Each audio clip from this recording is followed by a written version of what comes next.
Ang bawat paggising natin sa umaga ay isang napakagandang biyaya, kaya dapat lagi tayong nagpapasalamat sa bawat araw na ibinibigay ng Diyos sa atin.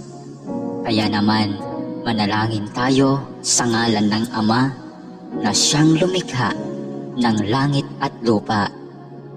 Amen. Ama naming makapangyarihan sa lahat, maraming salamat po sapagkat ginising mo ako ngayong umaga. Isang bagong araw na naman ang aking haharapin. At dahil dito, lubos-lubos ang aking pasasalamat. Sa unang mga sandali ng aking araw, nais kong mapuspos ng iyong biyaya at pagmamahal. Kaya narito ako upang makapiling ka sa panalangin. Bantayan mo ako at gawing ligtas sa buong maghapong ito. Ilayo mo ako at ang aking pamilya sa anumang masama. Maituon ko nawa ang aking pag-iisip, pananalita at asal tungo sa iyo. Nawa maging kalugod-lugod sa iyo ang lahat ng aking gagawin sa araw na ito. Panginoon ko at Diyos ko, naniniwala at nananalig ako na naririto ka at kapiling ko sa mga sandaling ito, na nakikita mo ako at iyong naririnig ang aking mga daing, mga kahilingan at mga panalangin. Kaya naman, Panginoon, ngayong umaga, sa iyong presensya at pagdamay mo ako kumakapit upang maharap ko ng may katatagan at katapangan ang araw na itong ibinigay mo sa akin. Mapagmahal na Panginoong Diyos, na nalaman kong mahal mo ako at binabantayan mo ako palagi.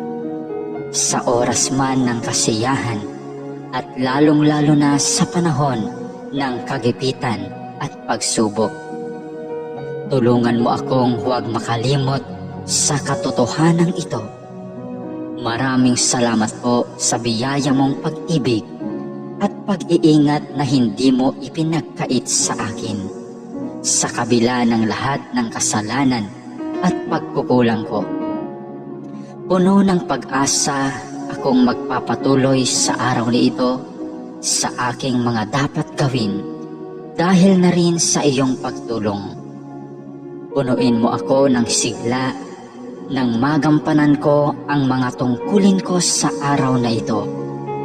Panginoon, dalangin ko na basbasan mo ang aking mga sinasabi, mga iniisip at aking mga ginagawa at gagawin pa, nang ang lahat ng mga ito ay maging kalugod-lugod sa iyo. Sa pamamagitan nawa ng mga ito ay makapagpuri at makapagpasalamat sa iyo. Mapamalas ko nawa ang pag-ibig ko sa iyo sa araw na ito. Panginoon ko at Diyos ko, masilayan nawa kita ngayon ng lubusan. Ibigin nawa kita ng buong wagas at masundan nawa kita ng malapitan sa bawat sandali ng araw na ito. Dalangin po namin na kami ay iyong proteksyonan at gabayan. Hinihiling namin ang lahat ng ito sa ngalan ni Jesus na aming Panginoon, kasama ng banal na Espiritu Santo, maghahari ngayon, magpakailanman, at magpasawalang hanggan. Amen.